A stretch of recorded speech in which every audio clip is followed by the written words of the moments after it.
Hi there. Philip, good evening. Yes, sir. Good. We have a bunch of media folks. Steve is standing by. We have Coach Brown and Shane. So we're going to get going. So we'll begin this officially. Good evening, everybody. I'm Harold Grader. I'm the Associate Executive Director of the AutoZone Liberty Bowl game in Memphis. Tonight, we have Steve Erhart, the Executive Director of the AutoZone Liberty Bowl on, along with Philip Fulmer, Athletics Director at the University of Tennessee, as well as Shane Lyons, the Athletics Director at West Virginia, and Head Coach Neal Brown from West Virginia. And with that, I'm going to turn it over to Steve to make the formal bowl invitations. Steve? Well, thank you very much. And this is what we do every year, have the official announcement. I know with the way media works these days, sometimes the old days of going into the locker room, you know, and having the official invite in the locker room and coaches throwing or players throwing the bowl directors around in their pastel jackets are long gone. But we wanted to have this, make it official, have both universities here. And we're so proud. And this is our 62nd consecutive year. We're the 7th oldest bowl game in America. And a lot of you have a history with the AutoZone Liberty Bowl. And this picture behind me, it's not a mock-up. That's an actual photograph. It's blown up on the wall behind me in our conference room. And we're looking forward on December 31st to hosting 2 great universities. So this is the official invite to the AutoZone Liberty Bowl to 2 great universities. And first, I'm going to recognize Philip Fulmer. And those of you who don't know, Philip Fulmer played in the AutoZone Liberty Bowl. Philip, I'll let you talk about which exact year that was, but we have a picture. He was an outstanding, player there for the University of Tennessee, and that game has a lot of memories in it. But we told him we'd be featuring his game photographs for this year's game. So I'll start out with the University of Tennessee. Philip, I'd like to call on you and say we're issuing you the official invitation to participate in the AutoZone Liberty Bowl against West Virginia on December 31st. Philip? Well, thank you, Steve, and thank you, Harold. You know, our longtime friendship, we just appreciate you so very much, and we're excited to be accepting the bid to come to the Liberty Bowl. It's a great bowl, a great city, you know, super people, and we're very, very excited about seeing our alumni and our friends, particularly with the medical school being there, and it's just going to be a great time. I'd say congratulations to the West Virginia coaches and administration as well. It's just it's going to be a great matchup, and this crazy year that we've all experienced, it's wonderful to be able to end up on New Year's Eve playing in a bowl that has so much tradition and history, and having been a part of it a little bit some years ago, we're very excited about the chance to come back and be a part of all that y'all have done in your history. I do apologize. Also, I should mention Coach Pruitt would certainly be on this call, but unfortunately, he lost his grandfather, and he's down with the family right now. So, apologize for that, and our prayers go out to Coach Pruitt and his family. Well, Philip, we appreciate it. Steve, any other comment to Philip, or we know you're with family and your grandkids tonight, so we'll let you go unless Steve has one final comment for you. We just thank you. And Philip was named to the all-decade teams of the 1970s. So we'll be showing that picture around. I think that may be on the merchandise sales there. For picture there. 1970. Steve, I have the greatest picture of 2 or 3 of us, the captains, carrying Coach Battle off of the field after our big victory there. So I'll make sure I dig that out and find it, and we'll enjoy that. There it is. Harold's got it right there. He's on top. Well, thank you, Harold.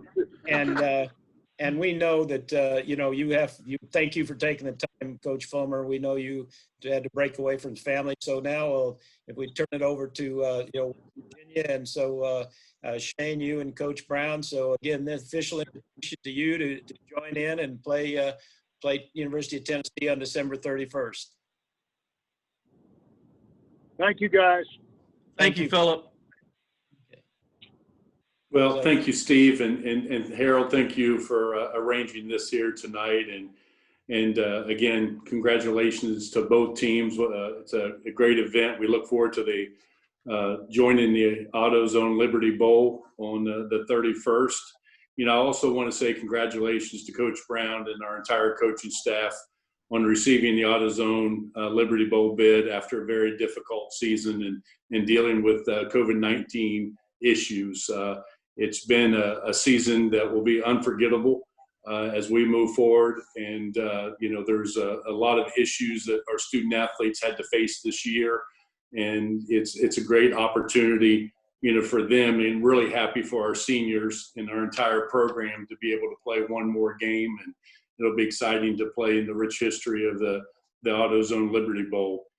This is our third appearance in the Liberty Bowl and our 38th bowl appearance overall. It's our 17th bowl in the last 19 years, and there's without questions, not only from our experiences of going to the Liberty Bowl, but hearing from others of what a great tradition and outstanding hospitality that teams, including ourselves, always receive when we make the trip to Memphis. So it goes to great lengths with the history of the Liberty Bowl. I believe, Steve and Harold, if I'm correct, it's the 7th oldest bowl game that's out there. So it's been around for a long, long time. 1970 with Coach Battle coaching and Coach Fulmer carrying them off the field. That shows you how long it's been around. But you know, what a great opportunity for us to be able to join you all. You know, without question, our team has continued to show great improvements this year, and we're excited about our future. We know we have a great challenge ahead of us playing a tradition-rich SEC program in Tennessee. And I know the AutoZone Liberty Bowl will provide a great matchup for the college football bowl season as we move forward. So, you know, I'm really excited, you know, not only for our team, you know, for our staff and administration of going through this season, but I'm also excited for our fans. You know, Memphis is a drivable destination for them, and I hope our fans will consider supporting our team and spending New Year's Eve in Memphis. So thank you all again for the opportunity to come and play in your great bowl, and we look forward to it. Coach Brown? Thanks, Shane. Yeah, on behalf of our players and staff, we are very excited to accept the bowl invitation to the AutoZone Liberty Bowl. We look forward to getting to Memphis and not only playing in a bowl that has just a ton of tradition, a game that I grew up watching and appreciating, but also playing a tradition-rich team like Tennessee, and know several guys on that staff and really respect the job that they do. And we're going to make sure this is a rewarding experience. Heard great things about the AutoZone Liberty Bowl and how you take care of the teams and the fans. We've only played one game since November 21st. So our guys are excited to get back. We'll use this week to kind of get back in the flow and then start preparations for Tennessee. But we're a group that's excited to get in the postseason and ready to play football, and very appreciative of the opportunity.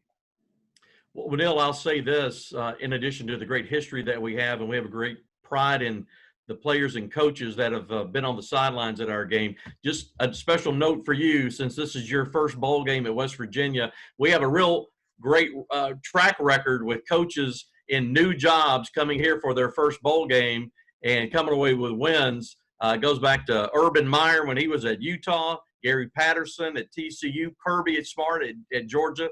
All in their first bowl games at those schools have come here and won. And you know, then you see what happened to all those guys. I think they've done pretty good for themselves. So we'll see what happens with you and your team on the 31st. Yeah, Harold, we'll take all the good vibes we can get. You know, we want to continue to get back healthy and be ready to play some football. So we'll take any good vibe you're sending our way. We'll take it. And with that, I know Grant from West Virginia is the gatekeeper on all of this. We'll open it up to questions. We'll ask the media to use the raise hand feature of on Zoom, and we'll get to your questions for Shane and for Coach and Steve.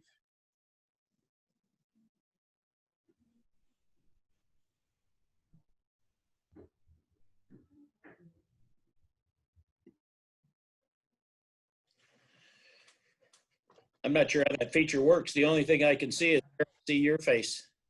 All right, we have our first question here from Jason. Go ahead, Jason. Good evening, gentlemen. This is Jason Munns with the Commercial Appeal. Steve, this question is for you. Given, I mean, everything's changing so fast, especially here, even just today. So wanted to see what attendance will look like for the game. That's a good question, Jason. We've been in touch with all the governmental authorities, and we've been cleared to be, it's going to be approximately 12 to 13,000 fans in attendance. It's about 20% of the 57,000 at the stadium. There'll be socially distancing. I mean, we have tickets available. You know, we have enough certainly set aside for the teams, their parents, the families, and the supporters of each university. And we're selling tickets now, and we have some skyboxes as well. But to say, with what you say is correct, but we've been cleared. There'll still be masking required, and then the social distancing, you know, 6 foot. So we have pods of 2, 4, and 6 people there set around the stadium. All right, your next question here comes from Kevin Kinder. Go ahead, Kevin. This question's for Steve also. How is the selection process of teams different this year? I mean, I understood that, you know, proximity obviously played a little bit bigger part in this, but were there other factors involved, and, you know, with the teams kind of being announced an hour and a half apart? Not a lot different than years past. Like the delay of 2 weeks, certainly that makes it the time crunch, and we appreciate we have to move very quickly, both with all the university staff and their administrators, and getting things done here in the next 10, 11 days. But in the SEC, it's a pool type arrangement. There's what's called the SEC pool of, there's 6 of us bowls, the Outback, the Gator, Nashville, Houston, and then we work together with the league on their assignments. In the Big 12, it's a little bit more different. It's more on a, you know, an order there. We go through with the Alamo, the Orlando, and so on. So it was pretty similar to years past, except it was just delayed by a couple of weeks. But we're proud. We, you know, it was what, 7 years ago, I think, Shane, when West Virginia was here, and so it's good that here we are cycling about the right time to have West Virginia back at our game again. We have a question from Cody Nesper. Go ahead, Cody. This is for Neal. You mentioned you've only played once since the end of November. Did that kind of go into the decision to still play in a bowl? Obviously, there's a lot of teams that could play in a bowl that are opting out. No, we've got a really young football team, Cody, and our guys are excited about it.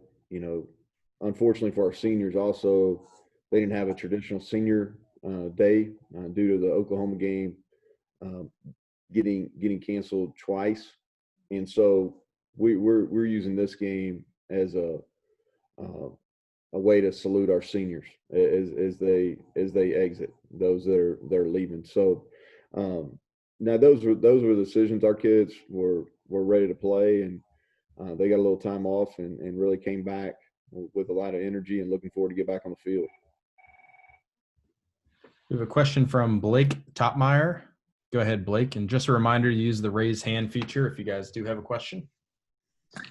Yeah, Steve, I just wondered, how long has Tennessee been on the wish list for the Liberty Bowl, and is it bittersweet at all that it comes in a year with, you know, amid a pandemic where there is some attendance restrictions?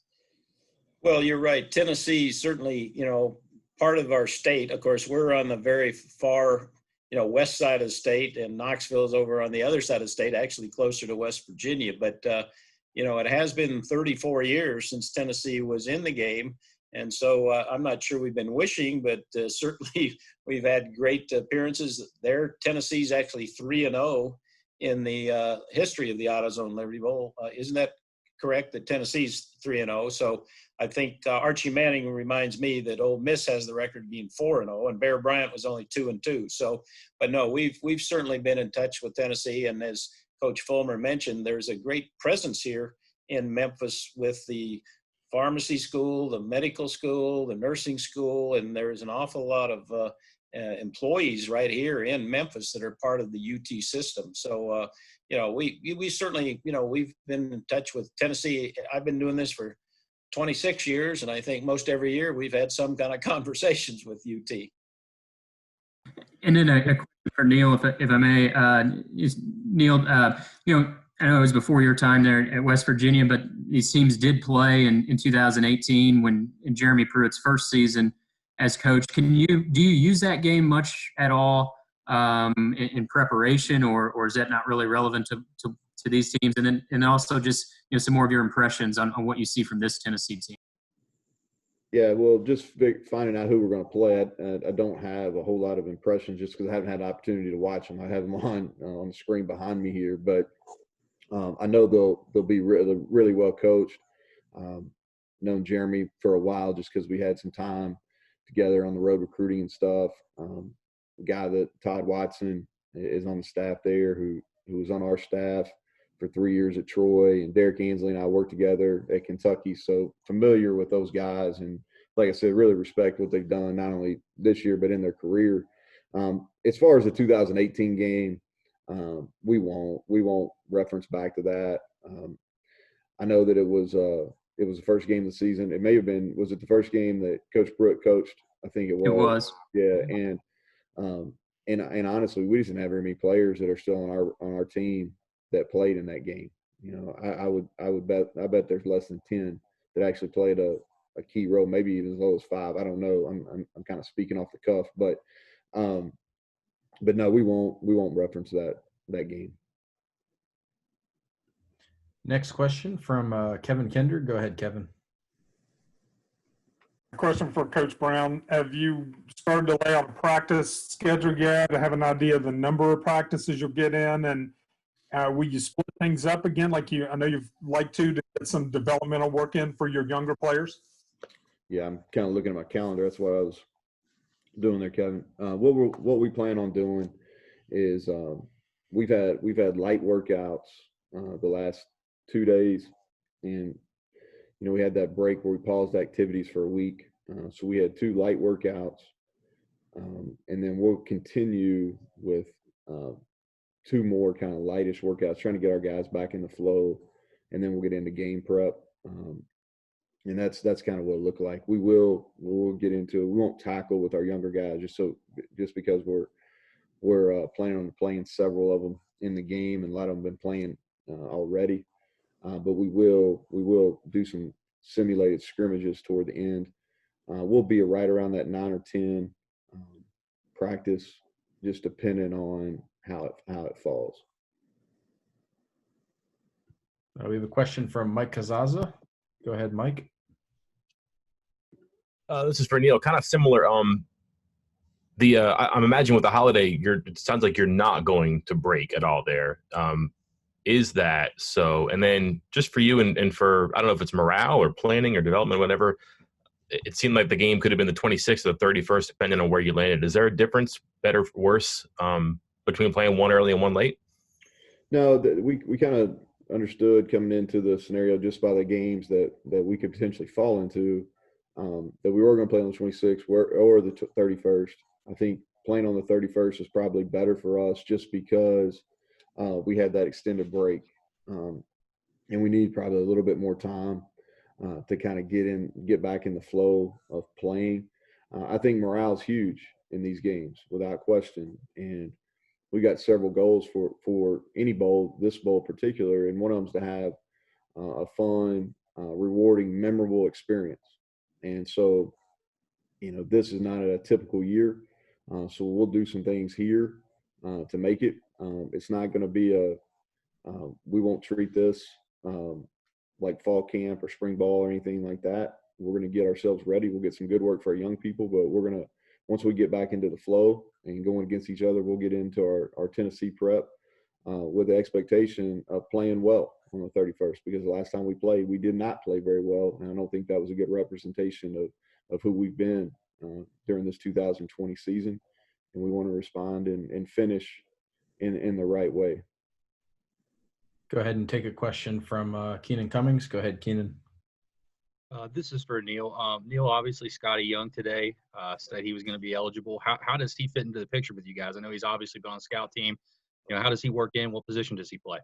Yeah, we're going to get him ready to play. The NCAA passed the rule last week that allowed all transfer. I don't remember what the exact verbiage of it was, but it's going to allow Scotty Young to play, who was sitting out the year. He's had a tremendous year, very similar. He and Alonzo Dye, what Alonzo did a year ago, he was on the scout team and scout special teams and really made himself a better football player, and it's showing. I think he earned second team all Big 12 honors. And, Scotty has had that same type of year. We've moved him all over the place. He's had a great attitude. He's changed his body going through our developmental squad. And he's got the ability to play safety and spear. And he will play. He'll be active on special teams. He will play on defense. And excited for him. I think it's a good kind of intro for him going into the 21 season. Do we have any more questions? Yep. Go ahead, Cody. Neal, we saw that Tony announced he's not going to play in the bowl game. Is there anybody else that that's going to not participate? I don't. No, Tony at this point is the only one that's communicated that. We've got, like I said, we're into practice mode, and my anticipation is that everyone else will play that aren't injured. We'll take one more question here from Kevin Kender, then I'll send it back to Harold. Go ahead, Kevin. One final question for Steve. What will the bowl experience be like? I know you obviously have to limit a lot of those things. Are teams coming to town the day before, 2 days before? How's that going to work? Well, you're right. It won't be the long 5 to 6 day stay. And as Coach said, we want to try and do a few special things while they're here and make it a good, memorable experience. And that's what we found over the years for the young men, especially the seniors. They always remember that last game, and what happened, and the camaraderie of their teammates. And so that's what we'll try and do. And we haven't, obviously, it's only been a few hours here. We haven't had a chance to really talk with Coach about the kinds of things we can do here. But it will be a shorter stay, that's for sure. All right, Harold, if you want to go ahead and wrap it up here. All right. Well, thank you, Grant. Neal, thank you. Shane, thank you. Coach Fulmer, we know you're gone, but we appreciate Coach Fulmer jumping on tonight. We'll be sending out credential information. You can apply for credentials online on our website. There's a media portal there. And if we have any further Zoom press conferences, we'll keep everybody posted on that. And again, we look forward to having the Mountaineers and the Vols in the 62nd AutoZone Liberty Bowl. So we appreciate everyone joining us tonight. Good night.